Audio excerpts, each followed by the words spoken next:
ನಮಸ್ಕಾರ, ನೀವು ನೋಡ್ತಾ ಇದ್ದೀರಾ ಶ್ರೀ ಮಾರಿಕಾಂಬಾ ಡಿಜಿಟಲ್ ಟಿವಿ. ನಾನು ಸೃಷ್ಟಿ ನಾಯ್ಕ್. ಶಿರಸಿ ಸರ್ಕಾರಿ ಆಸ್ಪತ್ರೆ ವಿಚಾರ ಮತ್ತೆ ರಾಜಕೀಯ ವಾಗ್ವಾದಕ್ಕೆ ಕಾರಣವಾಗಿದೆ. ಆಸ್ಪತ್ರೆ ಕಾಮಗಾರಿಗೆ ಸಂಬಂಧಿಸಿದಂತೆ ಶಾಸಕ ಭೀಮಣ್ಣ ನಾಯ್ಕ್ ವಿರುದ್ಧ ಬಿಜೆಪಿ ಜಿಲ್ಲಾ ರೈತ ಮೋರ್ಚಾ ಅಧ್ಯಕ್ಷ ಅನಂತಮೂರ್ತಿ ಹೆಗಡೆ ತೀವ್ರ ವಾಗ್ದಾಳಿ ನಡೆಸಿದ್ದಾರೆ. ತಮ್ಮ ಪ್ರಶ್ನೆಗಳಿಗೆ 15 ದಿನದೊಳಗೆ ಸಮರ್ಪಕ ಉತ್ತರ ನೀಡದಿದ್ದರೆ ಹಳ್ಳಿಯಲ್ಲಿ ಪ್ರತಿಭಟನೆ ನಡೆಸುವುದಾಗಿ ಅವರು ಎಚ್ಚರಿಕೆ ನೀಡಿದ್ದಾರೆ. ಶಿರಸಿಯ ಸರ್ಕಾರಿ ಆಸ್ಪತ್ರೆ ಮೂಲ ಯೋಜನೆಯಂತೆ ನಿರ್ಮಾಣ ಆದರೆ ಅದರ ಕ್ರೆಡಿಟ್ ಬಿಜೆಪಿಗೆ ಹೋಗುತ್ತೆ ಎಂಬ ಕಾರಣಕ್ಕೆ ಶಾಸಕ ಭೀಮಣ್ಣ ನಾಯ್ಕ್ ಆಸ್ಪತ್ರೆಯ ಮೂಲ ಸ್ವರೂಪವನ್ನ ಹಾಳು ಮಾಡುವ ಕೆಲಸ ಮಾಡುತ್ತಿದ್ದಾರೆ ಎಂದು ಬಿಜೆಪಿ ಜಿಲ್ಲಾ ರೈತ ಮೋರ್ಚಾ ಅಧ್ಯಕ್ಷ ಅನಂತಮೂರ್ತಿ ಹೆಗಡೆ ಆರೋಪ ಮಾಡಿದರು. ಸುದ್ದಿಗೋಷ್ಠಿಯಲ್ಲಿ ಮಾತನಾಡಿದ ಅವರು, ಆಸ್ಪತ್ರೆ ವಿಚಾರದಲ್ಲಿ ಜನರನ್ನ ತಪ್ಪು ದಾರಿಗೆ ಎಳೆಯಲಾಗ್ತಾ ಇದೆ. ಈ ಹಿಂದೆ ಆಸ್ಪತ್ರೆ ಕಾಮಗಾರಿಗೆ ಸಂಬಂಧಿಸಿ ನಾವು ಕೇಳಿದ ಯಾವುದೇ ಪ್ರಶ್ನೆಗಳಿಗೆ ಶಾಸಕ ಭೀಮಣ್ಣ ನಾಯ್ಕ್ ಇದುವರೆಗೆ ಉತ್ತರ ನೀಡಿಲ್ಲ ಎಂದು ಟೀಕೆ ಮಾಡಿದ್ರು.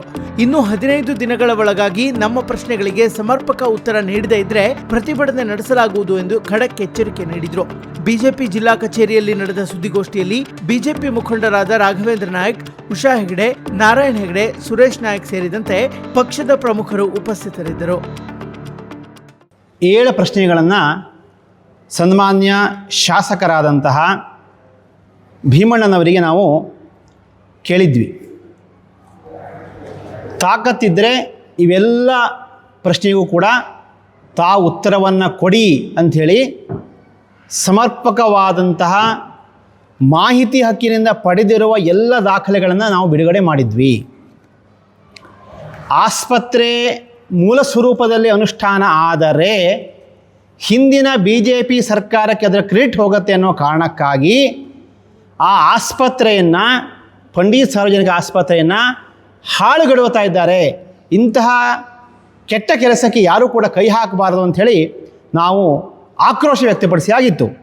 ಆದರೆ ಈಗ 1 ತಿಂಗಳಾಯಿತು, ಶಾಸಕರಿಂದ ಯಾವುದೇ ಉತ್ತರವಿಲ್ಲ ಅಥವಾ ಸಂಬಂಧಪಟ್ಟಂತಹ ಅಧಿಕಾರಿಗಳಿಂದ ಯಾವುದೇ ಉತ್ತರವಿಲ್ಲ.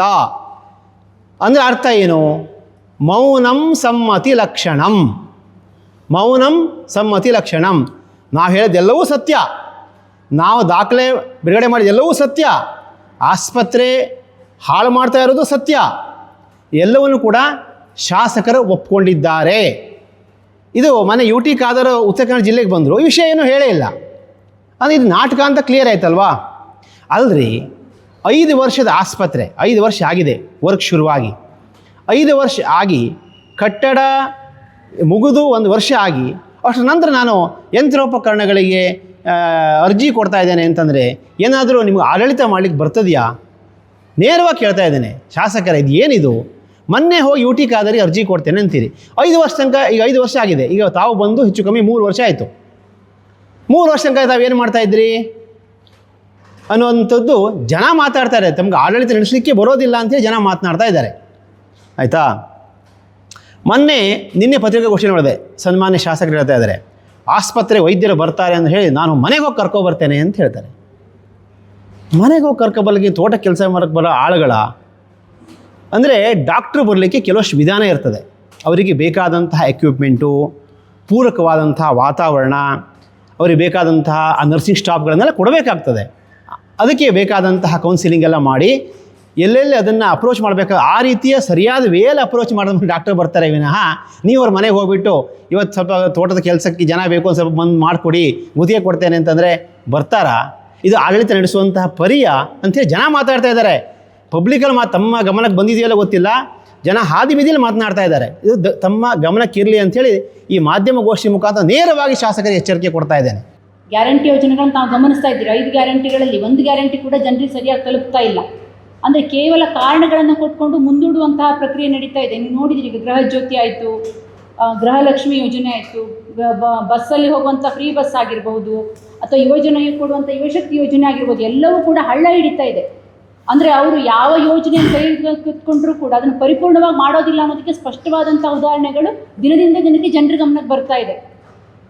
ಈಗ ಸಿರ್ಸಿಯಲ್ಲಿ ಕೂಡ ಹಾಗೆ ನಾವು ನೋಡ್ತಾ ಇದ್ದೇವೆ. ಈ ಹಿಂದೆ ವಿಶ್ವೇಶ್ವರ ಕಾಗೇರಿ ಅವರು ಮಂಜೂರು ಮಾಡಿಸಿದಂತಹ ಮೇಲ್ದರ್ಜೆಗೇರಿಸಿದಂಥ ಆಸ್ಪತ್ರೆ ಕೆಲಸವನ್ನು ನಾವು ಮಾಡ್ತಾ ಇದ್ದೇವೆ, ನಾವು ತರ್ತಾ ಇದ್ದೇವೆ, ನಾವು ನೋಡ್ತಾ ಇದ್ದೇವೆ, ಅದಾಗಿದೆ, ಇದಾಗಿದೆ ಅಂತ ಕೇವಲ ಕಟ್ಟುಕತೆಗಳನ್ನು ಹೇಳುವಂಥ ಕೆಲಸವನ್ನು ಮಾಡ್ತಾ ಇದ್ದಾರೆ. ಅವರ ಹಿಂಬಾಲಕರು ಕೆಲವರು ಪತ್ರಿಕಾಗೋಷ್ಠಿಯನ್ನು ನಡೆಸಿರ್ಬೋದು ಅಥವಾ ಹೇಳಿಕೆಗಳನ್ನ ಕೊಡೋದ್ರ ಮೂಲಕವಾಗಿ ನಿಮ್ಗೇನು ಗೊತ್ತಿದೆ ಶಾಸಕರು ತುಂಬ ಅಭಿವೃದ್ಧಿ ಕೆಲಸ ಮಾಡ್ತಾ ಇದ್ದಾರೆ ಅನ್ನುವಂಥ ಮಾತನ್ನು ಹೇಳ್ತಾರೆ. ಆದರೆ ಅಭಿವೃದ್ಧಿ ಎಲ್ಲವೂ ಕೂಡ ಯಾವುದು ಕಾರ್ಯಗತವಾಗ್ತಾ ಇಲ್ಲ, ಜನರಿಗೆ ಕಾಣಿಸ್ತಾ ಇಲ್ಲ. ಭೀಮಣ್ಣ ನಾಯ್ಕ ಅವರೇ, ನಾವು ಹಳ್ಳಿಗೆ ಓಡಾಟ ಮಾಡುವಾಗ ಜನ ಮಾತಾಡ್ತಾ ಇದ್ದಾರೆ. ಈಗ ಮೊನ್ನೆ ತಾನೇ ಹಾರ್ಸಿಕಟ್ಟದಲ್ಲಿ ಒಂದು ಕ್ಯಾಂಪ್ ಆಗಿ ತಮಗೆಲ್ರಿಗೂ ಗೊತ್ತೇ ಇದೆ, 300ಕ್ಕೂ ಅಧಿಕ ಜನರು ಅವರು ಬಂದು ತಮ್ಮ ಆರೋಗ್ಯ ತಪಾಸಣೆಯನ್ನು ಮಾಡಿಕೊಂಡ್ರು. ಅಲ್ಲಿ ಗರ್ಭಕೋಶದ ಕ್ಯಾನ್ಸರ್ ಇರ್ಬೋದು, ಸ್ತನ ಕ್ಯಾನ್ಸರ್ ಇರ್ಬೋದು, ಅಥವಾ ನ್ಯೂರಾಲಜಿ ಇರ್ಬೋದು. ಡಾಕ್ಟ್ರು ಬಂದಾಗ ಜನ ಮಾತಾಡ್ತಾ ಇದ್ದಾರೆ, ನಮ್ಮ ಸಿರ್ಸಿಲಿ ಒಂದು ಆಸ್ಪತ್ರೆ ಆಗಿದ್ದು ಭಾರಿ ಚಲೋ ಆಗಿತ್ತು, ಇದೆಲ್ಲ ಡಾಕ್ಟ್ರ್ ಇದ್ರೆ ನಾವು ಬರ್ಬೋದಿತ್ತು ಅಂತ. ಅಂದರೆ ಇವತ್ತಿನ ದಿನಮಾನದಲ್ಲಿ ಜನ ಏನು ನಿರೀಕ್ಷೆ ಮಾಡ್ತಿದ್ದಾರೆ, ಆ ನಿರೀಕ್ಷೆಯನ್ನು ತಲುಪುವಂತಹ ಕೆಲಸವನ್ನು ಅಥವಾ ತಲುಪಿಸುವಂತಹ ಕೆಲಸವನ್ನು ಈ ಹಿಂದೆ ವಿಶ್ವೇಶ್ವರ ಕಾಗೇರವರು ಉತ್ತಮವಾದಂಥ ಮೊನ್ನೆ ಒಬ್ಬ ಸಹಸ್ರಳ್ಳಿಯ ಒಬ್ಬ ಬಾಲಕ ಆಯಿತಾ, ಪುಟ್ಟಪ್ಪ ನಾಯ್ಕನವ್ರ ಮಗ ಮಿಥುನ್ ಅಂತ ಹೆಸರು. ಅವನು ಪಾಪ ಬೆಳಗ್ಗೆ 2:15 ಹಾವು ಕಚ್ಚಿತ್ತು, 4:15 ಆಸ್ಪತ್ರೆಗೆ ಬಂದಿದ್ದಾರೆ, 4:45 ಬಂದಿದ್ದಾರೆ. ಬಂದ ಮೇಲೆ ಅವರಿಗೆ ಆ ಆಸ್ಪತ್ರೆಯಲ್ಲಿ ದನ ಮೇಯ್ತಾ ಇತ್ತಂತೆ, ಮುಂದೆ ದನ ಮಲ್ಕೊಂಡಿತ್ತಂತೆ. ಅದನ್ನೆಲ್ಲ ಸರಿಸಿ ಅವ್ರ ಆಸ್ಪತ್ರೆಗೆ ನರ್ಸ್ ಹುಡುಕ್ಲಿಕ್ಕೆ 15 ನಿಮಿಷ ಆಯಿತು ಅವರಿಗೆ. ಆ ಹಾವು ಕಚ್ಚಿದೆ ಅಂತ ಸೀರಿಯಸ್ಸು ಆಯಿತಾ. 5 ಗಂಟೆಗೆ ನರ್ಸ್ ಸಿಕ್ಕಿದ ಮೇಲೆ ಅವರು ಡಾಕ್ಟ್ರಿಗೆ ಫೋನ್ ಮಾಡಿ ಅವರು ಬಂದ ಮೇಲೆ ಇವನು ಹೇಳ್ತಾ ಇದ್ದಾನಂತೆ, ನೋಡಿರಿ ನನ್ನ ಮಗನಿಗೆ ಏನೋ ಆ ಗಾಯ ಆಗಿದೆ, ಇಲ್ಲಿ ಹಾವು ಕಚ್ಚಿರ್ಬೋದು, ಒಂದು ಹಾವು ಪಾಸ್ ಆಗಿದೆ ಅಂದರೂ ಕೂಡ ನಿರ್ಲಕ್ಷ್ಯ ಮಾಡಿ ಅವ್ರು ಡ್ರಿಪ್ಸ್ ಹಾಕಿದ್ದಾರೆ. ಅಲ್ಲ, ಯಾರೋ ಒಬ್ಬ ಡಾಕ್ಟ್ರು ಈ ಥರ ಏನೋ ಆದ ಡ್ರಿಪ್ಸ್ ಹಾಕಿದ್ರೆ ಇನ್ನೂ ಬೇಗ ಸ್ಪ್ರೆಡ್ ಆಗ್ತದೆ ವಿಷ. ಹಾವು ಕಚ್ಚಿದ್ದಕ್ಕೆ ಒಂದು ವಿಷ ಕಂಟ್ರೋಲ್ ಮಾಡುವಂಥ ಔಷಧಿ ಸರ್ಕಾರಿ ಆಸ್ಪತ್ರೆ ಇರಬೇಕು ಅಂತ ನಿಯಮ ನಿಮ್ಗೆ ಗೊತ್ತಿಲ್ವಾ? ಆಯಿತು, ಇದೆಲ್ಲ ಪತ್ರಿಕೆಯಲ್ಲಿ ಬಂತಲ್ಲ. ತಾವು ಸಿರ್ಸಿ ಶಾಸಕರಾಗಿ ಆ ಆಸ್ಪತ್ರೆಗೆ ಹೋಗಿ ಹಾವಿನ ಆ ವಿಷ ಕಂಟ್ರೋಲ್ ಮಾಡುವಂತಹ ಏನು ಆ ಔಷಧಿ ಇದೆಯೋ ಇಲ್ಲ ಅಂತ ತಾವು ಚೆಕ್ ಮಾಡಿದ್ದೀರಾ? ನಿಜಕ್ಕೂ ಕೂಡ ಒಬ್ಬ ಶಾಸಕರಿಗೆ ಜನರ ಬಗ್ಗೆ ಕಾಳಜಿ ಇದ್ದರೆ, ಒಬ್ಬ ಮಿಥುನ್ ನಾಯ್ಕ್ ಅನ್ನುವಂತಹ ಬಾಲಕ, ಆ ಪುಟ್ಟಪ್ಪ ನಾಯ್ಕ್ ಅನ್ನುವ ತಂದೆ ಅವನ ಮಗನ ಕಳ್ಕೊಂಡಿದ್ದಾನೆ ಅಂತಂದರೆ, ಇಂಥ ದೊಡ್ಡ ವಿಷಯ ಆದರೆ ತಮಗೆ ಜನರ ಬಗ್ಗೆ ಕಾಳಜಿ ಇದ್ದರೆ ಆಸ್ಪತ್ರೆಗೆ ತಕ್ಷಣ ಹೋಗ್ತಿದ್ರಿ ನೀವು. ಯಾಕೆ ಆ ಹಾವು ಕಚ್ಚಿದ್ದಕ್ಕೆ ನಮ್ಮಲ್ಲಿ ಔಷಧಿ ಇದೆಯೋ ಇಲ್ಲೋ ಏನು ಮಾಡಬೇಕಿಲ್ಲ, ನಾನು ಹೊಳಸ್ಬೇಕಾಗಿತ್ತು. ನೀವು ಹಾವು ಕಚ್ಚಿದ್ರೆ ಯಾರು ಈ ಸರ್ಕಾರಿ ಆಸ್ಪತ್ರೆಗೆ ಬರಬಾರ್ದು, ಖಾಸಗಿ ಆಸ್ಪತ್ರೆಗೆ ಹೋಗಿ ಅಂತೇಳಿ ಅವನು 5:45 ಇಟ್ಕೊಂಡು ಅವ್ನು ಸತ್ತ ಮೇಲೆ ಅವ್ನು ಸತ್ತೋಗಿದ್ದಾನೆ ಆಸ್ಪತ್ರೆಯಲ್ಲಿ.